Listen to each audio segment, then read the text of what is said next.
বিষ্ণুপুরকে বলা হয় city of temple. প্রত্যেকটা মন্দির কিন্তু ইতিহাসে ভরপুর, প্রত্যেকটা ইট তার সাক্ষী।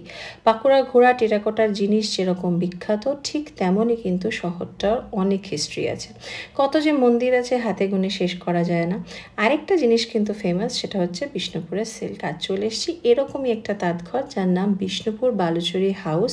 আমি নাম্বারটা অবশ্যই দিয়ে দেবো। তোমরা যারা বিষ্ণুপুরে বেড়াতে আসছো এবং ভাবছো এখানে অথেন্টিক শাড়ি তোমরা কিনবে, তারা কিন্তু যোগাযোগ করতেই পারো। প্রোপাইটারের নাম সুভাষ দাস এবং সঞ্জীব দাস।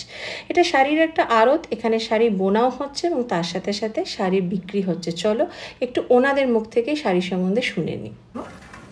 এইগুলো কি? এগুলো হচ্ছে এই যে ওটা টানে না, তাড়াতাড়ি চলে যাবে বলে এগুলো ওয়ের দেওয়া আছে। আচ্ছা, এইটা হচ্ছে শাড়িটা হয়ে গেছে হচ্ছে, হ্যাঁ এই শাড়িটা হয়ে গেছে। হ্যাঁ ওকে, এইটা বানানো হয়ে গেছে। এটা এরপর এই যে রোদে দিয়ে এবারে গুছিয়ে তার দোকানে নিয়ে যায়।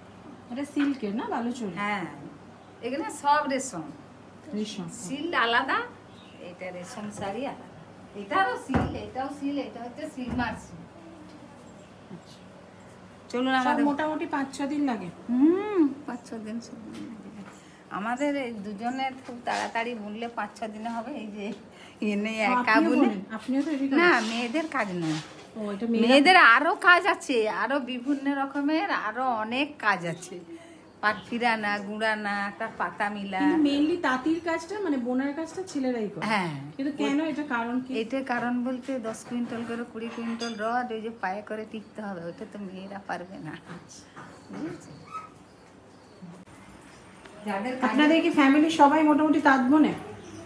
না, ফ্যামিলি সবাই বুনে, অনেকে বুনে অনেকে বুনে না। সত্যি কথা বলতে কি, শাড়ি কিভাবে তৈরি হয় আমি কোনোদিনও সামনে থেকে দেখিনি। আজকে দেখে যেটা মনে হলো যে এই 12 ভাঁজ শাড়ি যেটা আমরা পরি, তার পেছনে কত মানুষের অক্লান্ত পরিশ্রম লুকিয়ে থাকে। আমরা হয়তো ইজিলি দাম দিয়ে শাড়িকে বিচার করি, কখনো কখনো হয়তো বার্গেনিং করি, কিন্তু এই সুতো যা দিয়ে ওনারা নকশা তৈরি করে, 4-5 দিন ধরে পরিশ্রমে একটা শাড়ি তৈরি হয়।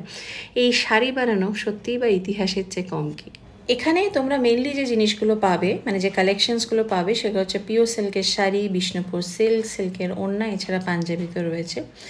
আর মেয়েরা শাড়ি দেখবে না, এটা কি হয়? তার মধ্যে সামনে পুজো।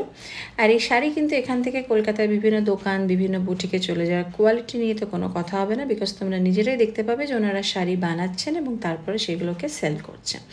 একদম authentic sari with certified mark তোমরা এখানে পেয়ে যাবে। তাহলে আর দেরি করো না, কোনো একটা উইকেন্ড দেখে আমি তো বলবো নিজের গাড়ি নিয়ে বা ট্রেনে চলে আসো, সমস্ত মন্দিরগুলো ভিজিট করো, আর তারপরে চলে আসো এরকম কোনো একটা সিল্ক হাউসে, আর মনের মতো করে